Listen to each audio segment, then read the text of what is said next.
All right, so today we're talking the most overrated sneakers of 2024. Now, just a warning to everybody watching. I know a lot of you guys will be upset that some of your favorite releases probably will make today's list. So my advice to you, stop being such a have a little fun, and let's go ahead and jump right into it. Now, this list is in no particular order, but to kick things off, we're gonna start with these RTFKT Nike Dunk Genesises.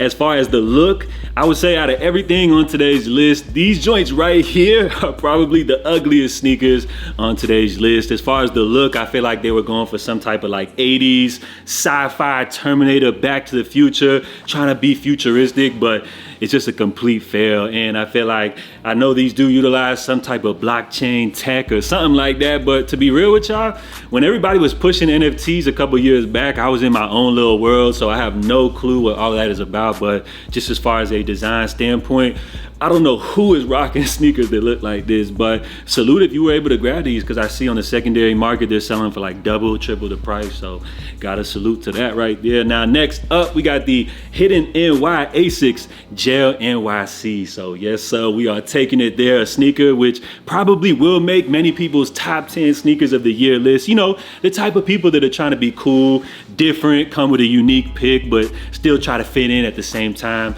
You know, this is the shoe right there for them. Now, I do understand Hidden NYs come up and everything like that. Salute to them. I understand like the mesh Y2K runner is definitely, you know, in trend right now. But as far as this collab right here, I feel like these kind of remind me of like those J-Own joints where you just stamp a logo on a basic pair of sneakers and call it a collaboration and people go crazy for it. So I understand what's going on right here, but for me, joints are overrated, plus the resale price is crazy when you could just buy a standard pair of ASICS Gel-NYCs that are just sitting right now via their website. So next up, we got a pair of sneakers which hasn't even dropped yet, and I'm already calling them overrated. So we're talking these Travis Scott Jordan 1 Low Medium Olives, which, be real, honestly, y'all, doesn't it feel like these joints have already dropped, just because I feel like we've seen similar colorways of these already dropped. So I guess if you missed out on some of those past releases, I guess this would be a cool pickup for you. But as far as my enthusiasm for Travis Scott releases, I would say not too excited about another Jordan 1 Low, and more excited about some of his new models. I mean, this year alone, he just dropped his own new Nike model in the Zoomfield Jacks. We also saw the T-Rex drop as his first all original Jordan silhouette. So hopefully, Nike will make some of those releases obtainable in the future. But for now, I guess we got more Travis Scott Jordan 1 Low colorways to look forward to. And I'm gonna be real with y'all, man. Every time I look at these joints right here, I can't help but get Michael Rubin vibes. So for me, huge pass. Now next up, we had to go to another Jordan brand collaboration. While there was a lot to pick, a lot on the table this year that I feel like came and went, but we're gonna go ahead and go with these Nina Chanel Abney Jordan 3s. Now, she's one of these, again, NFT artists, which I'm not really too familiar with that whole space, but as far as the look on here, these joints were okay. I mean, I do enjoy the Nike Air on the back and everything like that, but it seems like people kind of like were hyping this release up. It came and I feel like it just kind of went. And one of the other big complaints was the canvas finish on these. A lot of people complained that they creased up a lot in the toe box, but I'm gonna be real though, now that I'm looking at these joints ain't too bad. Another bad thing about this drop was the release, which many people complained the website wasn't able to handle the traffic and all that good stuff. So Nina Chanel Abneys, while I could have went with a whole bunch of other Jordan collaborations, I was kind of, contemplating between this or those J Balvins, but decided to, throw these joints on the list. So hopefully you guys aren't too mad at me for that one. And then next up, we got to go with these Action Bronson 1906Rs, which he did drop 3 different colorways, but I'm actually going to go with these Medusa Azules as the most overrated. Wow, you guys probably didn't think I was going to pick that one. In my opinion, the other 2 colorways actually are a little bit better than these joints right here, which a lot of people were hyping up. But now that the release has came and went, I would have to say that this is probably my least favorite of the pack. And it's just due to the fact that the other colorways, I feel like, we're doing a little bit more. I like the vibrant colors of that woman's release, as well as the you know, yellow and green tones that they used on the Scorpius pair, leaving this one, you know, to be my least favorite of the three that dropped. Plus, on top of that, I'm just a little bit tired of the 1906R. This is like one of New Balance's most popular silhouettes.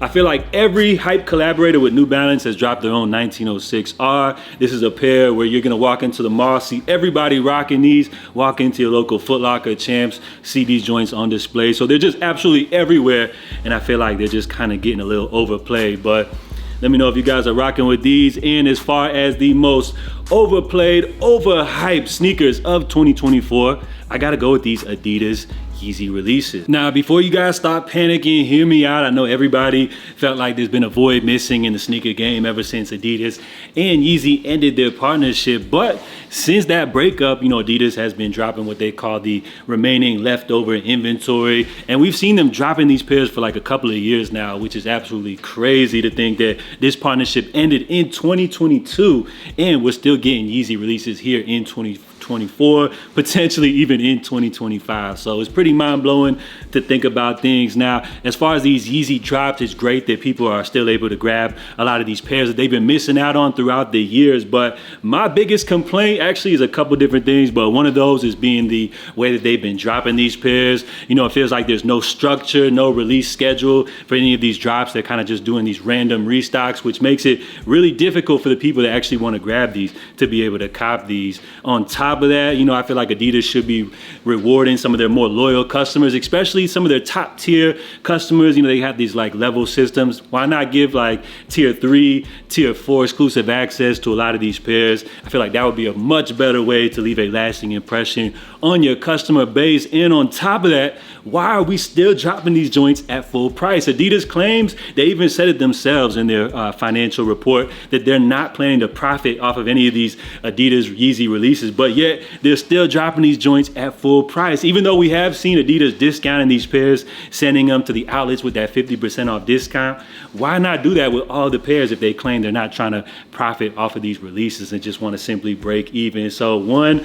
the way that they're dropping these pairs, making it really difficult for people to cop, and two, the price. Why are you guys dropping these joints at full price when you could just drop these discounted? I mean, at the 50% off price, people are going crazy eating these joints up. So I don't know what they're waiting for, why they're still doing this slow drip feed of releases. I guess they're trying to prolong this thing for like the next few years or so. But for me, I feel like they should just drop everything all at once and with a nice little discount so people can, you know, grab some of these pairs that they've been missing out on. So in my opinion, Adidas Yeezy releases at full price here in 2024, definitely overrated. And I did actually just come across a nice little new deal, which I know retailers have been having all of these crazy steal prices, but the Yeezy 500 high tactical boots have actually just went on sale via Sneaker Politics. So check out their website. They got a full size run. You guys can grab these with a nice little discount. Originally retailing at 300 bucks, you can now grab these joints for 200 bucks. You see, a lot more enticing with that nice little discount right there. So let me know, what were some of your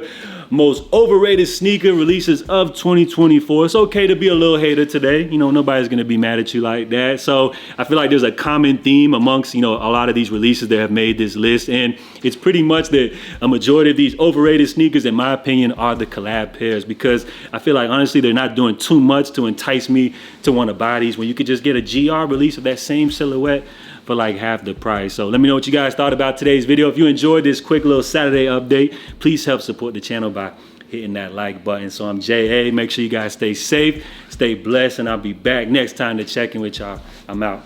Love.